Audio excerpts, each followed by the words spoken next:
siqaret stresimi azaldır. Artıq hətta 30'lu yaşlara qədər enir. Stresin bizə o verdiyi xəstəliklər o qədər ciddi xəstəliklərdir. Bu insanın əsəbi olması, yaddaşının azalması, diqqətini toplaya bilməməsi, işdə əvvəlki performansını göstərə bilməməsi ilə özünü göstərir. Bildiyin depressiya olmuş ola bilər. Stresin yaratdığı xəstəliklər sırasında bir də Alzheimer xəstəliyidir. Varmı bunun müalicəsi müasir tibbdə? Sadəcə dərman içməklə deyil. Bu ən şanssız insandır. Xroniki stresin müasir həyatda yaşadığımız problemin beyin üzərində xəstəliklər yaratdığı göstərilir. Qaraciyər sirrozuna aparır. Maarifləndirici video ilə qarşınızdayıq. Yəni bir saçdan ötürü həyatı məhv eləməyə dəyərmi?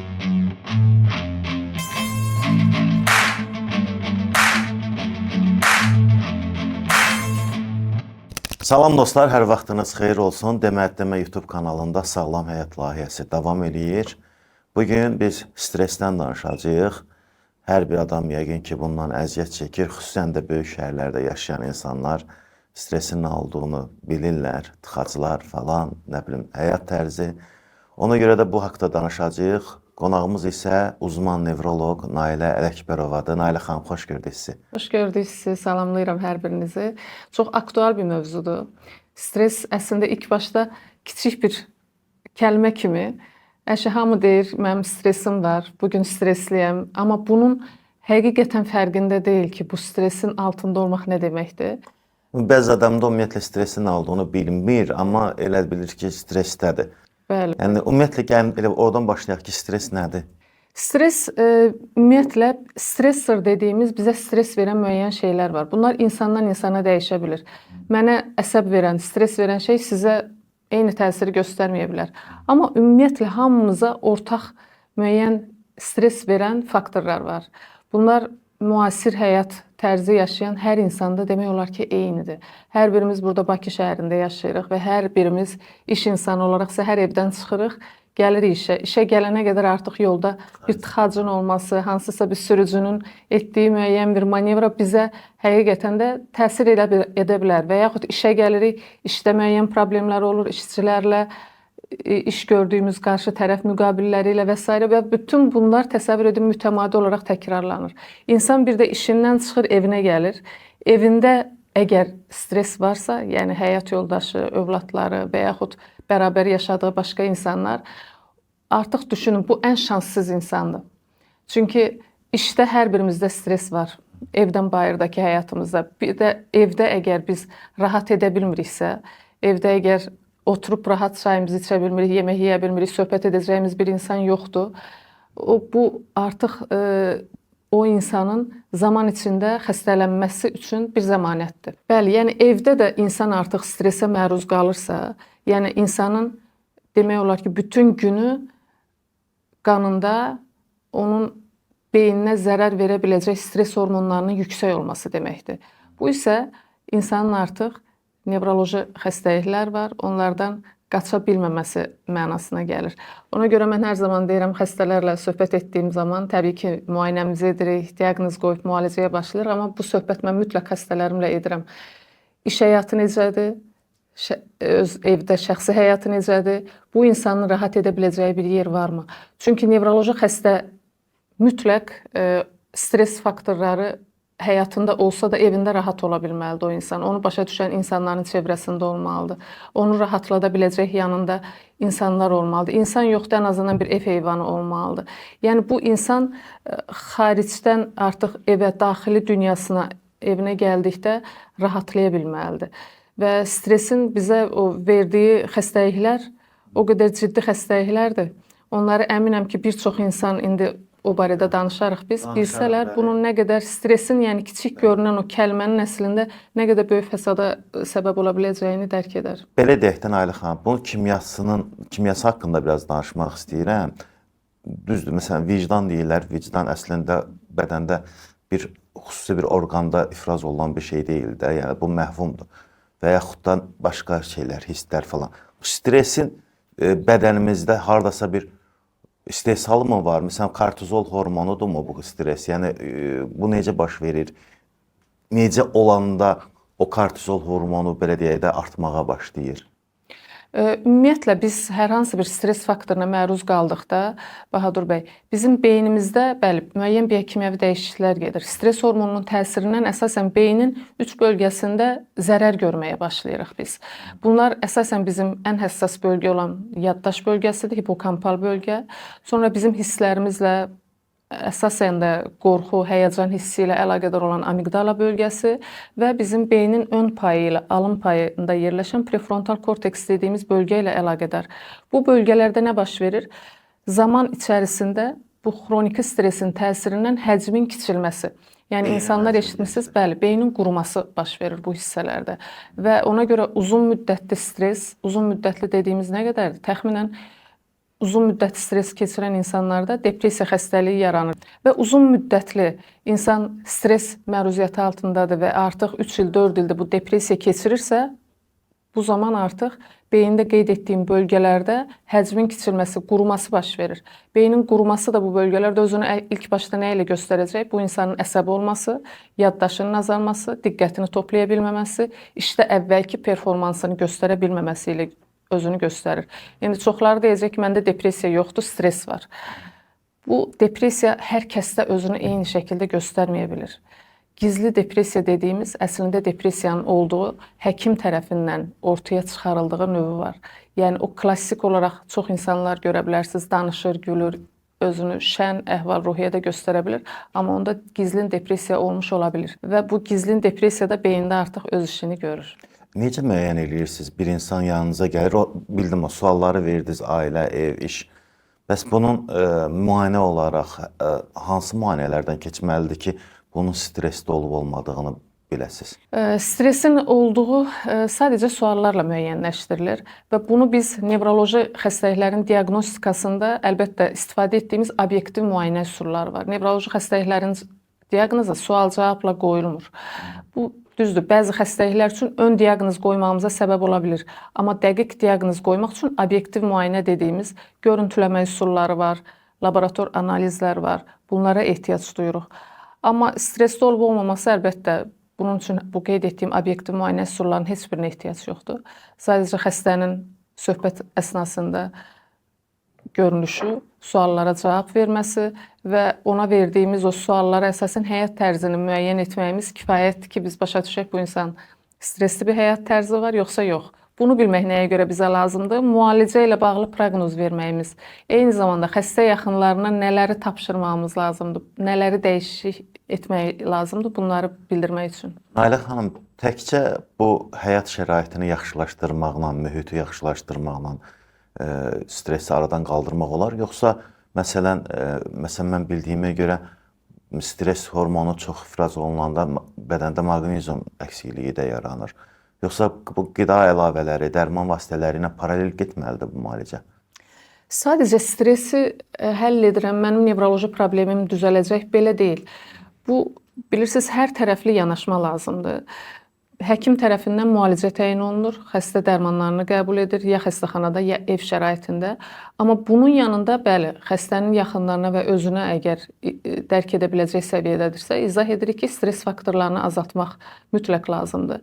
Çünki stres altında bizim müalicənin təsiri istədiyimiz səviyyədə olması mümkün deyil. Ona görə vacibdir. Stres faktorları azaltmaq bilinçli bir insan üçün mümkündür əlbəttə ki. Çünki biz stresi yox edə bilmərik, düzdür? Nə işimizdə, nə şəxsi həyatımızda varsa bir stres qaynağı, onu tamamən yox etməyimiz çətindir. Nə yoldakı tıxacları biz həll edə bilərik, nə işimizi başqa bir şəkildə qura bilərik yenidən. Müəyyən dəyişikliklər edə bilərik, amma köklü dəyişikliklər etmək mümkün deyil. Demək ki, biz nəyi etməliyik? Streslə necə baş etməyi öyrənməyimiz lazımdır. Bu stres faktoru var, hər zaman olub. Sadəcə müasir həyatımızda öncəki illərlə müqayisədə daha çoxdur və son 50 ildə də bununla bağlı tədqiqatlar var. Və bu tədqiqatlar nəticəsində artıq bu xroniki stresin, müasir həyatda yaşadığımız problemin beyin üzərində xəstəliklər yaratdığı göstərilir. Yəni belə çıxır ki, bundan dostlaşmalıyıq da. Biz də bunu qaça bilmirik. Deyir, qonşum pisdir, köçü qutar. Yəni biz bunu necə eləyək? Bu həqiqətən də stressiz mümkün deyil də. Yəni necə bacarmaq? Stres faktorlarının ən başında, yəni hər birimizin istifadə etdiyi mobil telefonlar gəlir. Bu barədə mən dəfələrlə bildirirəm. Mobil telefonları düzgün istifadə etməyi öyrənməliyik. Çox insan elə başa düşür, telefonum varsa, demək ki, mən bununla istədiyim qədər vaxt keçirtməliyəm. Xeyr, telefon bəli lazımdır, amma bunu doğru istifadə etməyi də biz öyrənməliyik. Əksər insanlar səhər yuxudan durandan, gözünü açandan gecə saatı deyə bilmirəm mən. Soruşuram. Mənimlə əlaqədar olaraq mən də eləyəm, nə gizlədim. İşte 4 çevrəmdə insanlar bu vəziyyətdədir. Bunun səbəbi nədir Bahadur bəy? Çünki telefon istifadəsi zamanı bizdə artıq dopamin asılılığı yaranır. Zərərli maddələr istifadəsində beyində hansı dəyişikliklər gedirsə, təsəvvür edin, telefon istifadəsi zamanı da buna bənzər dəyişikliklər gedir. Ona görə artıq asıllıq var və insan telefon istifadə edir, beyində dopamin salgısı olur. Telefonu əlindən aldığı zaman görürsünüz necə əsəbləşir, aqressivləşirlər və telefona baxma ehtiyacı olur. Oradakı fərqi yoxdur, mənfi və yaxud müsbət məlumatları almaq. Müsbət məlumatlar alır, bu niyə ziyandır? Çünki başlayır özünü müqayisə etməyə. Burada filan kəsi gördüm, onda nə isə var, ondan məndə yoxdur. Onu bütün gün artıq o beynində düşünməyə başlayır. Mənfi məlumatlar orada oxuyur, o da onu düşündürməyə başlayır ki, bu hadisə niyə baş verdi? Təşviş, həyəcan keçirməyə başlayır. Və ən həssas bölgə beyində yaddaşla əlaqədar bölgələr olduğuna görə ilk başlarda özünü diqqət əksikliyi ilə, beyində dumanlanma, yaddaşın zəifliyi ilə özünü göstərə bilir bu hallar. Və bunu da əslində düzəltmək öz əlimizdədir. Telefonu kənara qoyacağıq. Telefonu doğru istifadə etməyi öyrənəcəyik. Telefonu saatla, dəqiqə ilə istifadə etməyi öyrənməyimiz lazımdır. Bu yaşından... İstəyirəm, bir şeyə fikir vermişəm. Əvvəl video olaraq YouTube-u izləyəndə bu short falan, reelslər çıxmamışdan, yeri gəlmişkən biz də çəkirik bunu falan, paylaşırıq, amma reelslər çıxmamışdan bir uzun video olardı YouTube-da. Onu açardıq belə rahatlıqla, kofemizi, çayımızı qoyurduq qabağımıza. 10 dəqiqə, 15 dəqiqəlik videoya baxırdıq. Ondan qabaqda televizor idi də. İndi siz demişkən, adam elə istəyir, bu müasir dövrün təsbihsi deyirəm də mən bunu. Adam elə istəyir çevirsin, istəyir çevirsin. Baxırsan ki, sən heç bunun dəxli yoxdur. Sən yatmaq istəyirsən əslində, sabah işə getməlisən, amma çevirmək. Yəni, siz demişkən, bu beyində bir dopamin salgısı yaratdığı üçündür də, bu düzdürmü? Bəli, o zaman biz zövq almağa başlayırıq. Zövq almağa başlayırıq. Həyatda bütün hər şeyi unudursunuz, düzdür? Telefon izləyirsiniz, sizinlə əlaqəsi olmayan, həyatda heç vaxt tanımadığınız və qarşılaşma ehtimalının olmadığınız insanlardır. Amma onu izlədiyiniz zaman həyatınızda öz görməli olduğunuz işləri, problemləri, hər şeyi unudursunuz. Çünki beyində dopamin deyilən maddənin salgısı zamanı xoşbəxtlik və o həzz duyğusu dediyimiz bir şey olur və onu insan davamlı olaraq istəməyə başlayır. Yəni, telefon mənim yanımda deyilsə, hal-hazırda sizinlə söhbət edirəm. Sizinlə söhbəti bitirdikdən sonra təsəvvür edin, mən yenə telefon almağa başlayıram və yenə telefonda baxım görüm nə çıxdı xəbərlər, kim kimə nə yazdı, nə dedi, onun axırı necə oldu və s. Bunu izləməyə başlayıram. Bu bir asılılıqdır. Yarım saat ayırıb günün sonunda bir Telegram kanalına baxsan, bütün ölkədə nə baş verdiyini bilərsən. Çox zaman məndən inciyirlər. Bəzi insanlar zəng edirik, telefon götürə bilmir və s. və ilə axır. Mən özüm telefonu məhdud istifadə edirəm. Çünki əks halda artıq yaşaya biləcək səviyyədə özümü tuta bilmərəm, başa düşürsünüz? Sosial mediaya çox az vaxt ayırıram. Sadəcə öz səhifəmlə bağlı, öz maarifləndirmə videolarımla bağlı artıq digər insanları demək olar ki, təqib etmirəm, edə bilmirəm çünki. Bunun üçün artıq limit var məndə. Zənglər üçün istifadə edilir, o da yenə məhdud sayda. Çünki bizim beynimiz olduqca həssas bir orqandır, Bahadur bəy, və beyin elə bir orqandır ki, yoldan çıxmağa çox müsait bir orqandır. Beyin daim bizi pis işlər görməyə, daim bizə zərərli olan nə varsa onları etməyə dəvət edir. Ona görə gərək biz bir qədər iradəmizi, məntiqimizi ön planda tutaraq buna imkan verməyək. Əks halda gözümüzü açırıq ki, artıq işdən keçib, stres faktorlarından baş edə bilmirik, dərman içirik və çıxış yolunu bunda görürük. Xeyr, sadəcə dərman içməklə deyil. Sadəcə başqa hansısa həyat tərzi etməklə deyil. İlk başla elə telefon istifadəsindən başlamaq lazımdır.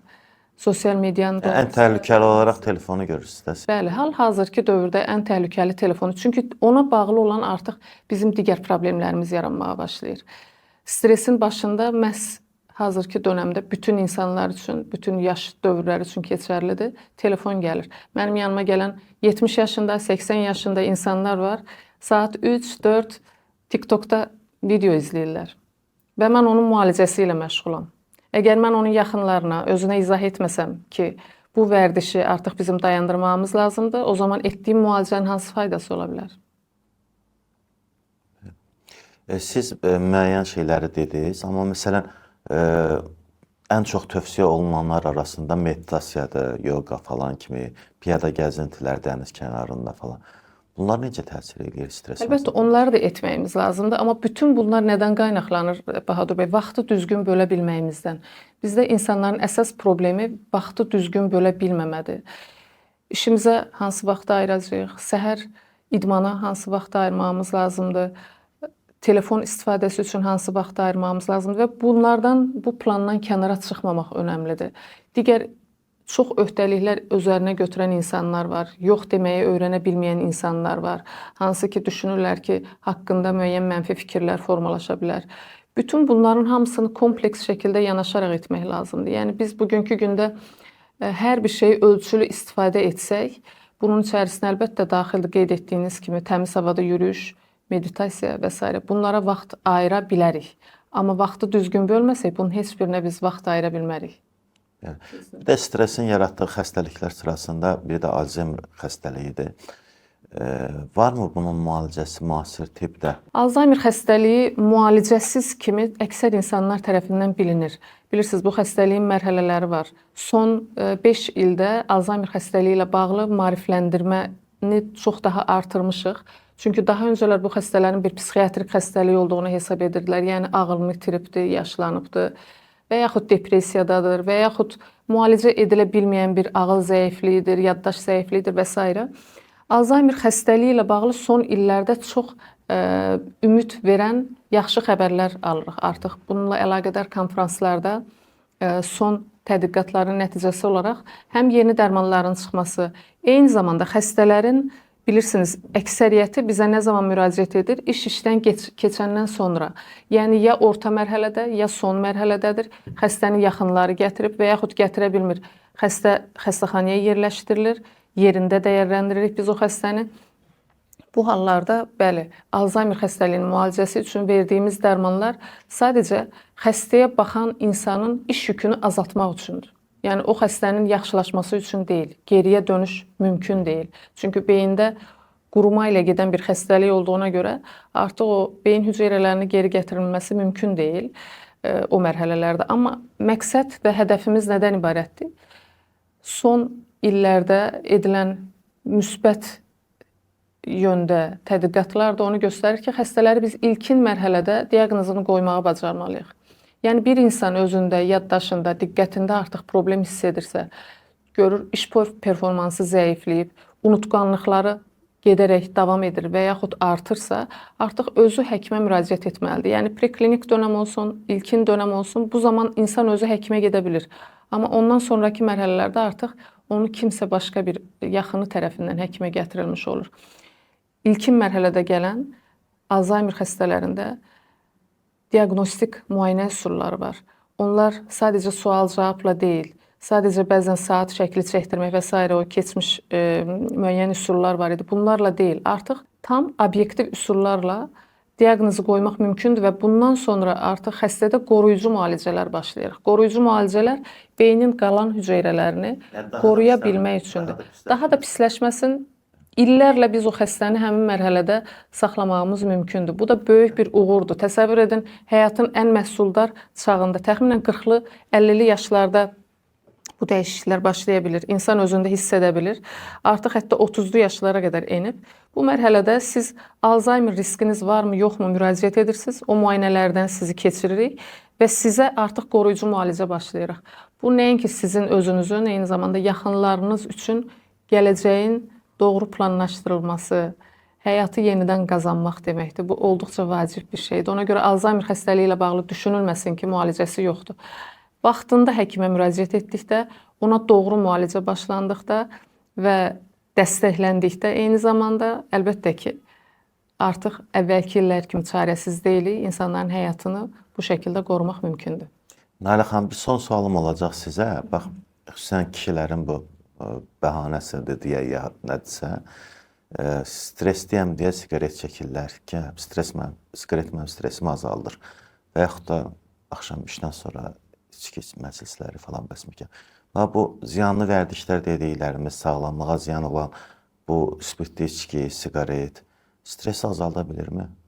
Stresi azaltmaq üçün içərisində bəzi maddələr var. Amma siqaretin verdiyi zərər, siqaret bizim əksər xəstəliklərdə, beyin damar xəstəlikləri olsun, degenerativ xəstəliklər olsun, ilk sırada gedən dəyişdirə biləcəyimiz bir risk faktorudur. Bu o deməkdir ki, Bahadur bəy, biz əgər siqaretin təsirinə məruz qalırıqsa, o zaman qaçılmaz olduğumuz beyin damar xəstəlikləri, yəni insult xəstəliyi, yaddaş xəstəlikləri kimi xəstəliklər var. Və biz əslində bu siqareti kəssək, bu xəstəliklərə yoluxma ehtimalımızı azaltmış oluruq. Mən düşünürəm ki, o insanlar hansı ki stresə görə siqaret çəkir, bu siqaretin verə biləcəyi təsirləri tam olaraq bilmirlər. Çünki onu tam olaraq bilsələr bu qədər ciddi əlavə təsirlərinin ola biləcəyini, o zaman qətiyyən çəkməzlər. Çünki əksər insanlar elə başa düşür, ürəyə ziyandır. Xüsusilə ürək damar tıxanmalarına səbəb ola bilər və s. Amma beyin xəstəlikləri üçün siqaret əksəriyyətində ilk sırada olan bir risk faktorudur. Bəs içki, araq, çaxır? Spirtli içki ilə bağlı son illərdə çox araşdırmalar var. Daha əvvəllər belə ifadə edirdik ki, biz pasiyentlərimizə spirtli içki qəbul edə bilərsiniz, amma çox qəbul etməyin. Gündə təxminən hər o içki növünə uyğun olan ölçü vahidini çalışın qəbul edəsiniz. Amma bu son olan tədqiqatlardan sonra artıq bunu xəstələrimizə deyə bilmirik. Çünki mütəmadi olaraq spirtli içkinin qəbul edilməsi artıq insanlarda xüsusilə yaddaş xəstəlikləri ilə bağlı risk yaratmağa başlayırlar və zaman içərisində bu qaçılmaz olur. Ona görə spirtli içki qətiyyən içməməyi tövsiyə edirik. Hayli xanım, təşəkkür edirik. Çox sağ olun. Ümid edirəm ki, tamaşaçılar üçün də çox dəyərli bir müsahibə oldu. Yenidən sizin müsahibələrimizdə gözləyəcəyik.